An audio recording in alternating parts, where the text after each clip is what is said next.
A lo largo de la historia, el Vaticano ha sido escenario de unos momentos insólitos, algunos tan macabros que parecen hasta sacados de película de terror. Hoy nos vamos a enfocar en dos historias de dos papas cuyas historias no terminaron con su muerte, sino que se volvieron aún más escalofriantes después de ella. Hoy, en el Método Rodri, vamos a hablar de dos de los episodios más turbios y escalofriantes de la religión y de la Iglesia Católica.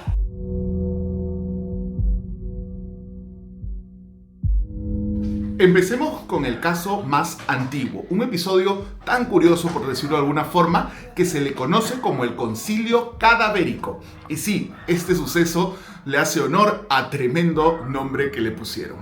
Vamos a viajar al pasado, exactamente a los primeros meses del año 896. En ese entonces, el Papa Formoso, cuyo nombre real hasta la fecha es desconocido, solo hay registros de él ya con el nombre que tuvo como Papa, estaba en sus últimos días de vida. Durante su pontificado, Formoso persuadió al rey de Francia Oriental, Arnulfo de Carintia, para que invadiera Italia y destronara a Lamberto de Spoleto en el año 896. Tras una exitosa campaña, Arnulfo fue coronado emperador del Sacro Imperio Romano Germánico, justamente por el propio Formoso en la antigua Basílica de San Pedro. Sin embargo, este respaldo político sellaría el destino del Papa, pues sus enemigos no olvidarían su papel en la caída de Lamberto. Unos meses después de su coronación, Arnulfo cae gravemente herido y se ve obligado a abandonar Roma, dejando la ciudad a merced del emperador anterior, de Lamberto de Spoleto, quien con el respaldo de su madre, Ageltrudis, recupera el control de la ciudad y reafirma su autoridad como emperador. Para Formoso esto significaba un giro desastroso. Debilitado y con su salud en deterioro, él fallecería el 4 de abril del año 896. Podríamos pensar que su muerte lo libraría de la venganza de los Spoletos. Pues no, y aquí es donde la historia se vuelve realmente macabra. Los Spoleto no se quedarían sin su venganza, y con el apoyo del Papa Esteban VI, un feroz aliado de la familia, y bajo el liderazgo de Ageltrudis, la madre de Lamberto de Spoleto, llevaron a cabo el infame Sínodo Cadavérico, también conocido como el Concilio del Terror. Y con estos nombres ya se irán imaginando lo perturbador de lo que vamos a escuchar a continuación. Durante la noche, seguidores del régimen desenterraron el cadáver de Formoso. Ella llevaba muerto aproximadamente 9 meses. Imagínense en el estado avanzado de descomposición en el que él se encontraba. No satisfechos con esto, lo desentierran y lo llevan a la Basílica Constantiniana, que es como se le conoce a la antigua Basílica de San Pedro. Lo sientan en un trono, lo visten, obviamente previamente lo vistieron con las ropas papales. Recuerden que estamos hablando de un cadáver de 9 meses de fallecido. Imagínense el estado en el que estaba, casi probablemente más que nada huesos. Y con esta acción daban inicio a uno de los juicios más grotescos de la historia. Esteban VI lo acusó de haber usurpado el trono o el cargo, pues cuando asumió el papado él se encontraba siendo obispo de Oporto y según el derecho canónico de la fecha esto no era posible, esto era ilegal, ¿no? Entonces eso fue, digamos, el cargo con el cual se le acusó al cadáver de Formoso. Hubo un diácono que habló en defensa de Formoso porque evidentemente no podía hablar, pero entendamos todos que la sentencia ya estaba sellada desde el día en el que Formoso coronó a Arnulfo como emperador. Evidentemente el Papa Cadáver fue declarado culpable y todos sus decretos papales fueron anulados, entre ellos la coronación de Arnulfo, que fue la que pues derrocó, entre comillas, a Lamberto de Spoleto, ¿no? Las personas que estaban como emperador en ese momento.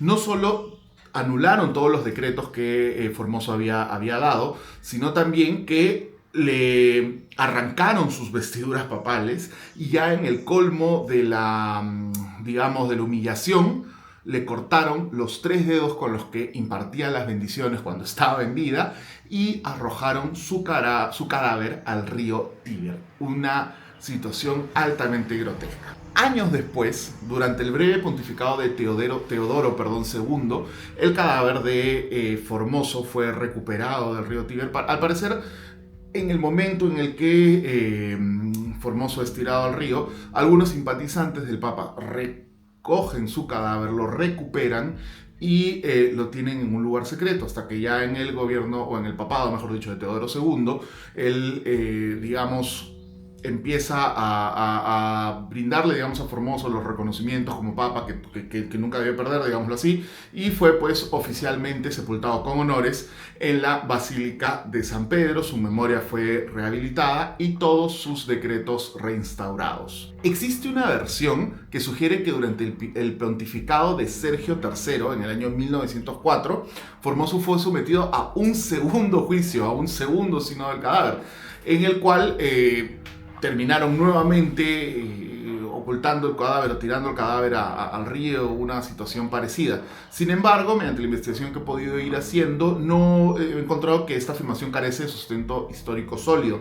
Es considerado por muchos historiadores como una exageración propagandística más que un hecho comprobado. Parece que el Papa Sergio III tenía ciertos rivales en la iglesia en ese momento, y para relacionarlos con este hecho que sí fue muy rechazado y criticado en la época, Esteban VI fue perseguido por eso, y si no me equivoco también murió en cautiverio, no terminó su papado, debido a que la población criticó mucho esta situación.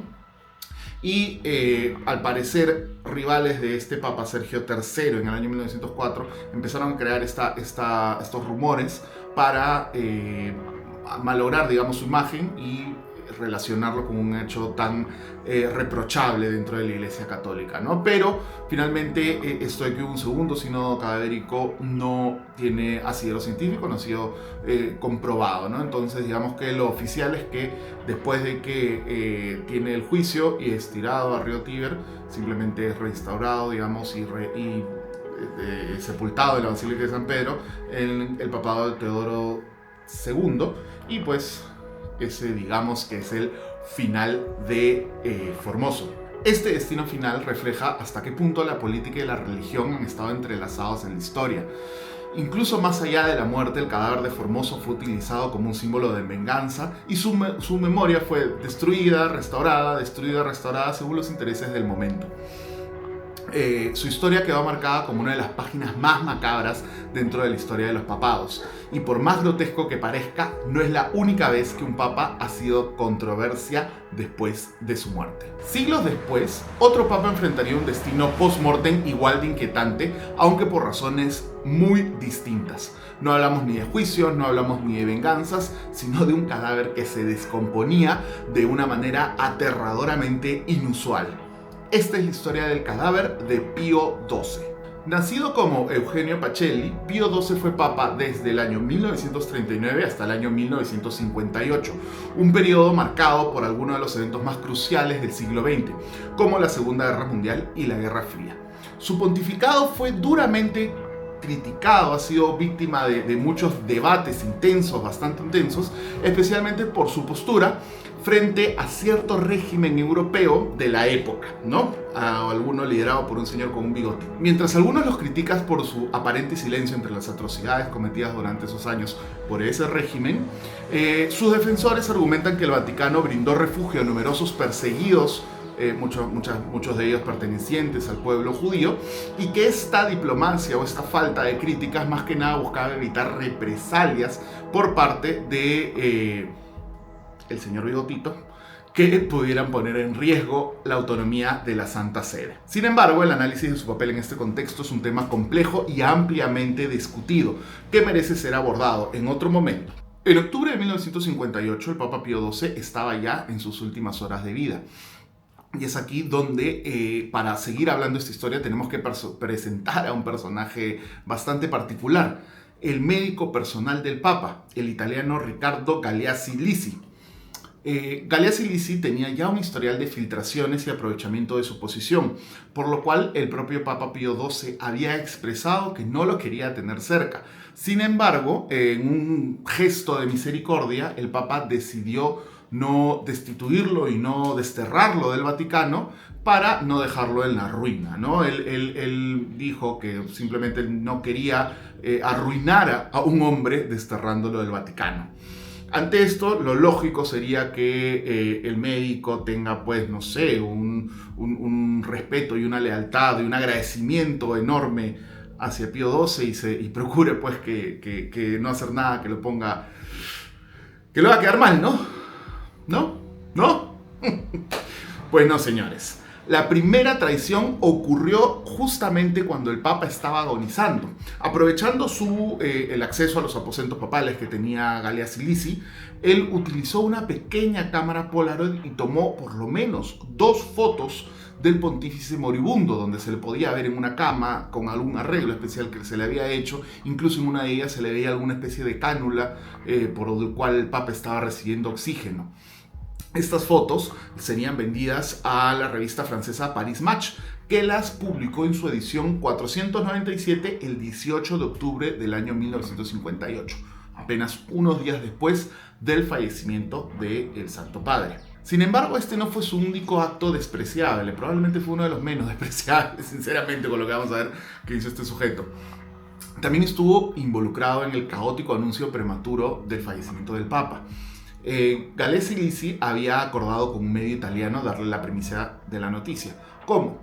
El Papa estaba pasando sus últimas horas de vida en el castillo de invierno de Castel Gandolfo de Italia, en sus aposentos de verano, del Castel Gandolfo, y el médico había quedado con personal de los medios que cuando él abra una ventana en específico sería una seña de que el Papa había fallecido. Sin embargo, lo que no previó el inescrupuloso médico fue que, debido al calor que estaba haciendo en la época, una monja abrió la ventana antes de tiempo, lo que llevó a que el 7 de octubre del año 58 varios periódicos anunciaran erróneamente la muerte de Pío XII. Ante este escándalo, el Vaticano tuvo que salir a desmentir las noticias a través de la radio. Finalmente, el 9 de octubre del año 1958, el Papa Pío XII falleció. Con esto tú podrás pensar que este calvario ya ha terminado, que el Papa podría finalmente descansar en paz. Pero si has estado siguiendo el video, ya sabes que esto está lejos de terminar y que probablemente ya imaginarás quién será el responsable de todo lo que va a pasar a continuación. Y sí, Riccardo Galeazzi Lisi. Según este sujeto, el Papa Pío XII, previo a fallecer, había expresado su rechazo al embalsamamiento tradicional, digamos que incluía la extracción de órganos. Aprovechando esta postura, Riccardo Galeazzi Lisi decidió ignorar los métodos modernos y trabajar en un embalsamamiento con una técnica secreta que, según él, había sido usada en el cuerpo del mismísimo Jesucristo. Se imaginarán lo loco que estaba. Este proceso, denominado osmosis aromática, consistía en cubrir el cuerpo con hierbas y aceites esenciales y envolverlo en celuloide, un material similar al plástico, con la intención de preservarlo de manera natural. Si sabes un poquito cómo funciona lo más básico de la biología, podrás esperar que humectar un cadáver, sellarlo dentro de una bolsa plástica y con el calor que estaba haciendo en ese momento, era una receta que iba a tener consecuencias desastrosas. Y así lo fue. El cuerpo entró en un estado de descomposición acelerada, ¿no? Sumando, como dije, el calor extremo de aquel octubre del 58 que agravó aún más esta situación.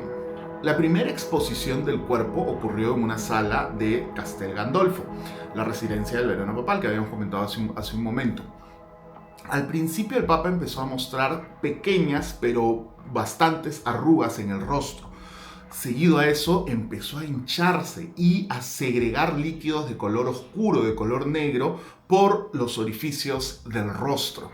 Eso fue una primera demostración de este estado de putrefacción. Personas que estaban en ese lugar lo describen como una de las decomposiciones en vivo más rápidas y horrendas que recuerda la medicina forense, a ese nivel. Y lo peor es que ni siquiera hemos empezado con el funeral. O sea, para los que han visto el video que hice de qué pasa cuando fallece un papa, Primero hay una veneración privada, que en este caso se hizo en Castel Gandolfo porque el Papa murió ahí, entonces no fue trasladado hacia los aposentos papales para ser de repente en los lugares donde usualmente pasa cuando el Papa fallece, en la Basílica de San Pedro o en los aposentos cercanos, sino esta veneración privada se hizo en Castel Gandolfo. Así que si no han visto un poco cómo es el procedimiento, digamos el protocolo cuando fallece el Papa, les dejo por ahí en algún lado, por acá arriba, la etiqueta para que puedan ver el video de qué pasa cuando el Papa muere, cómo son todos estos ritos. Pero volviendo a este caso, el deterioro fue tan incontrolable que en un intento desesperado de contener los olores nauseabundos y el derrame de fluidos, qué situación tan horrible es. O sea, es horrible pensar que una persona en su muerte tenga que pasar por actos tan terribles por un médico inescrupuloso y no sé qué otras cosas. En un acto desesperado, como estaba diciendo, los médicos tuvieron que sellar el cuerpo con una bolsa plástica transparente, lo cual ya se imaginarán lo que ocasionó. Así, en estas condiciones deplorables, Pío XII fue trasladado a la Basílica de San Pedro en una procesión que lo pusieron, digamos, en un ataúd cerrado, y es una de las procesiones más espectaculares de la historia. Pueden ver los videos en YouTube, voy a poner unas imágenes de referencia. Pero el cortejo fúnebre es enorme, hay mucha gente y va desde Castel Gandolfo hasta la Basílica de San Pedro, pasando por el Coliseo Romano, por la Piazza Venezia y lugares de verdad muy icónicos, vamos a decir así. Sin embargo, lo que tú puedes ver por los videos y lo que podemos ver por los videos, que son tomas aéreas y tomas lejanas, contrasta de sobremanera con lo que estaba pasando dentro del ataúd de Pío XII. Este cortejo se terminó convirtiendo en una escena de pesadilla para los que estaban cercanos al ataúd. Estas personas afirmaron que durante el recorrido se escucharon estruendosos ruidos que provenían de dentro del cajón de Pío XII. La razón: la explosión de la caja torácica debido a la acumulación de gases internos. Recordemos que lo habían puesto en una bolsa, luego lo habían puesto en un ataúd cerrado, los gases que él iba de repente desprendiendo por sus orificios y por todo eso, porque sabemos que cuando uno fallece empieza a generar gases, no tenían dónde escapar, lo cual generaron pues esta explosión. Fue un tema horripilante. Una vez que llegó a la basílica, antes de la exposición y la veneración, que también está en el video de los protocolos de los funerales papales, tuvieron que ver cómo hacer para acomodar las cosas y que a la vista de los fieles no sea algo tan grotesco, pero no lo lograron. Una vez en la Basílica de San Pedro, la descomposición siguió su curso. El cuerpo se ennegreció, el tabique nasal se desprendió y los músculos faciales se retrajeron, dejando al descubierto los dientes en una macabra expresión de risa. La situación era tan crítica que la noche del 11 de octubre, en un hecho sin precedentes, se intentó un segundo embalsamamiento ahí dentro de la Basílica de San Pedro. Este no tuvo ningún éxito y lo único que pudieron hacer para mejorar la apariencia del Papa fue colocarle una máscara de cera encima de su rostro para que puedan continuar con los 2 días de veneración pública que continuaban. Otra cosa que hicieron fue elevar la camilla fúnebre a una altura ya lo máximo posible para que las personas lo puedan ver de lejitos, de arriba, no puedan verlo con tan detalle y pues no ser testigos de algo tan grotesco, digámoslo así. El hedor era tan insoportable que los guardias de honor deberían ser relevados cada 15 minutos y muchos terminaban saliendo con náuseas, inclusive con desmayos, con vómitos, por lo grotesco de la situación. Finalmente, el último día de veneración, que era el 12 de octubre, tuvo que cancelarse porque ya la situación se había salido totalmente de control. El cuerpo fue sellado en el ataúd y al día siguiente, el 13 de octubre, finalmente el 13 de octubre del año 1958, el Papa Pío XII fue enterrado en las Grutas Vaticanas, poniendo fin a uno de los episodios más escandalosos, si no el más escandaloso de la historia moderna, en los funerales papales. Ahora, ¿qué pasó con el responsable de todo esto? Con el médico que experimentó con el cadáver del Papa y ocasionó esta situación tan horrenda. ¿Hubo consecuencias para este sujeto? Pues sí, y no fueron menores. Riccardo Galeazzi Lisi, que no solo arruinó, recordemos, no solo arruinó el embalsamamiento, sino también intentó con éxito vender fotos privadas del Papa agonizando. Escribió un libro luego con fotos del embalsamamiento. O sea, el hombre no tenía escrúpulos, o sea, los escrúpulos no sabía que existía esa palabra. Finalmente fue expulsado del Vaticano y también la Iglesia Católica le prohibió ejercer cualquier función médica relacionada con el clero y se convirtió en una de las figuras más despreciadas dentro de los círculos vaticanos. Él trató de defenderse con el libro que había mencionado y todas estas cosas, pero lo que hizo con el Papa Pío XII, sinceramente, no tenía perdón de Dios. Aunque bueno, dicen que lo perdona todo. Y bueno, así terminamos este recorrido por 2 de los episodios más macabros en la historia del Vaticano. Increíble cómo incluso después de la muerte, algunos papas siguen dando que hablar. Si te gustó el video, te agradecería muchísimo. Le puedas dar like, puedas comentar si es que tienes alguna solicitud, algún tema que te gustaría que te toque, algún comentario, algún feedback sobre el video. Siempre va a estar muy bienvenido. Por sobre todo, te agradecería que te suscribas, que le des ahí a la campanita para que YouTube te avise cuando saco los videos. Y nada, eso es todo. Te pido también, tengo ya 2 videos en el canal. Estoy recién sacando videos en contenido usual. Estoy haciendo temas relacionados al Papa, al Vaticano, porque claro, investigo por un tema y me salen estos, entonces me parece interesante seguir haciendo videos. Pero también tengo preparado ideas de otros contenidos, de repente más de un carácter histórico, siempre con datos curiosos, siempre con temitas ahí interesantes, y siempre con hechos verificables, con información, con data real, ¿no? Eso me parece súper importante. Así que nada, los invito a seguirme y nos vemos en otra historia acá en El Método Rodri. Chao.